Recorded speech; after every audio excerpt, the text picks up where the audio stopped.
1876 was the year of the three sultans. Abdul Aziz was deposed. 5 days later, he was found in a pool of his own blood. He was replaced by his son, Murad V, who after a few months was deposed because he was found to be mentally unstable. Then they appointed his cousin, Abdul Hamid II, who accepted to work within a constitutional framework. At the time Abdul Hamid took over, the Ottoman Empire was in a lot of debt due to the Tanzimat reforms, and other empires were looking to pounce on the sick man of Europe and conquer it. Those very same empires who were inciting nationalistic rebellions in the Balkans against the Ottomans, and internally the political institutions of the Ottomans had undergone vast reform. To add insult to injury, the Ottomans were also behind technologically and militarily. It didn't look good for Abdul Hamid II when he first came to power.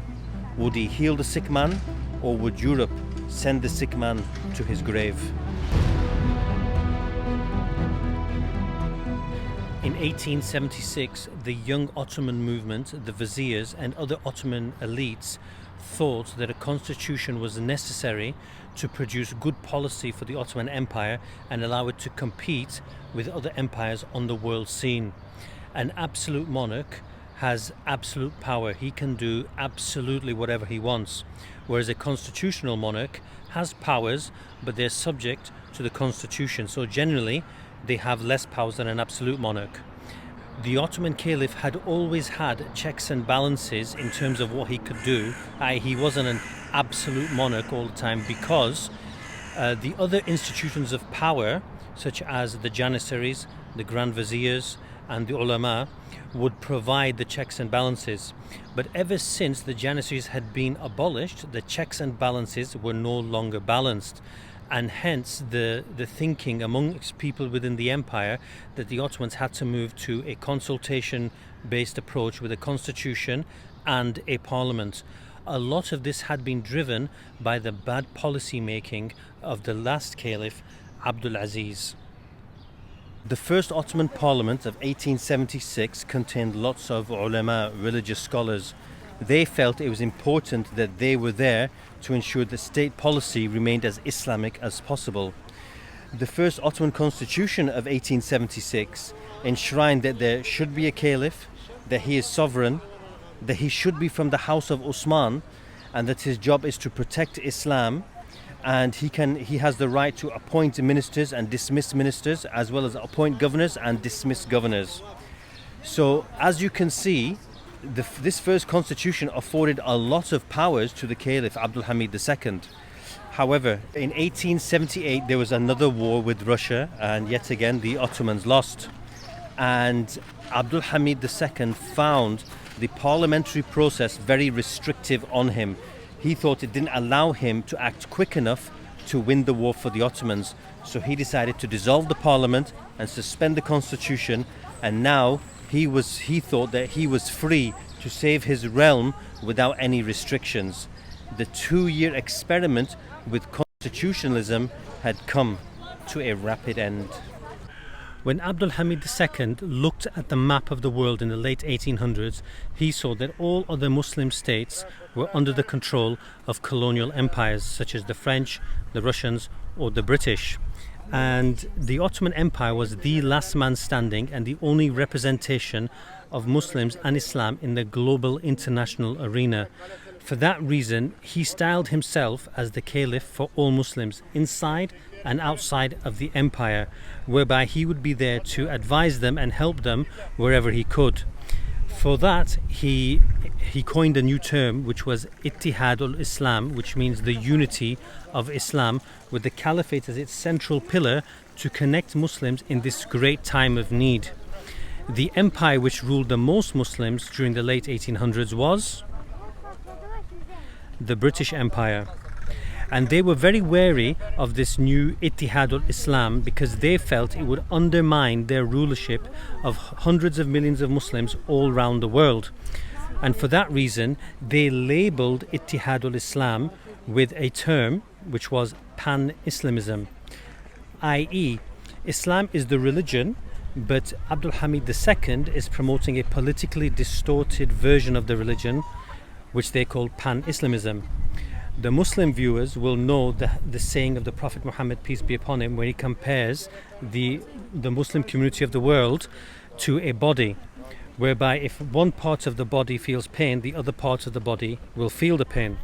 So obviously the British label was not true, but they invented it for their own geopolitical goals and interests. And if you've been keeping up with current affairs, this label is still used for geopolitical goals and interests. What this represents is the first inklings of a change in the relationship between the British and the Ottoman Empire. Traditionally, the British had been the protectors of the Ottoman Empire against Russian aggression. But things in Europe were about to undergo a very drastic change. The madrasa system, which the early Ottoman rulers instituted, was still in place in the 1800s.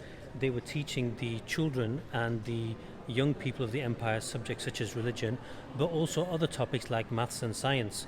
However, in the 1800s, these schools were no longer sufficient enough to teach their pupils subjects like advanced engineering or modern languages.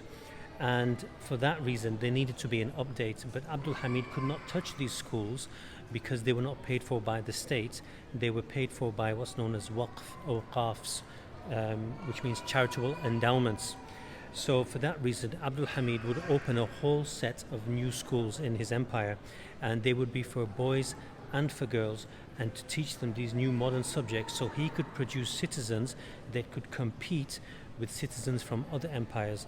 But these new schools were also designed to entrench ethics such as loyalty to Islam, loyalty to parents, and loyalty to the caliph, if and when he adhered to Islam. World politics in the late 1800s was all about pacts and alliances, and the Ottomans were becoming ever more isolated. The rise of Germany as a great power had forced the British and the Russians to question the relationship that they had with each other, which was traditionally one of competition. They realized that if they teamed up together, they would be able to curtail this new threat of Germany. And this greatly worried Abdul Hamid II, because he feared he would no longer be able to counter Russian aggression with British help. The Ottomans needed allies, and quick. So they turned to Germany, because they were very impressed of how quickly the Germans were able to modernize and compete with the other empires in the world. And this is the German fountain in the Sultan Ahmed Square, which commemorates this new alliance between the Ottomans and the Germans. The only problem with this alliance is that it would drag the Ottomans into a very, very famous war, and you'll know more about that if you watch my next episode. In 1901, Theodor Herzl, the leader of the World Zionist Organization, requested an audience with Abdul Hamid II, and he offered to pay off all Ottoman debt and to provide propaganda for the Ottomans in Europe on the proviso that Abdul Hamid allowed Jewish people in Europe to settle in Palestine, and also to slowly transfer the governorship of the region to the Jewish people who were going to settle there. Abdul Hamid II flat out rejected this and said, "Palestine is not mine to give, it belongs to the Ummah, and the Ummah have shed blood to get it and to keep it, and we give what we have the same way that we got it in the first place." And for Abdul Hamid to accept this offer, it would have helped the Ottomans greatly. He'd paid off a lot of Ottoman debt, but not all of it.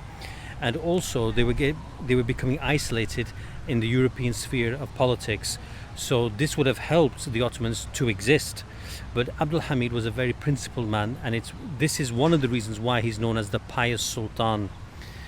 So Muslims still remember him very much till this day for this reason, because many of us have not seen a ruler with as much devotion to Palestine as he had. A problem was brewing for the Ottomans in eastern Anatolia amongst an ethnic group that had always been loyal and very happy with the Ottoman Empire. They were the Armenians.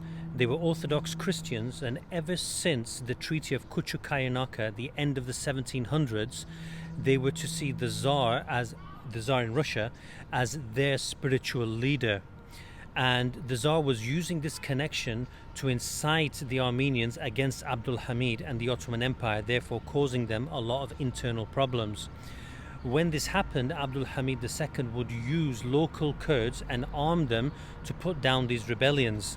The problem is, in the end, this resulted in bad policy, because it only pushed these Armenians further away from the empire, which is a real shame, because they'd lived in the empire for centuries and had no problems. It all came to a head one day outside this mosque, Yildiz Mosque, the mosque of Abdul Hamid, the last mosque to be built by an Ottoman caliph here in Constantinople.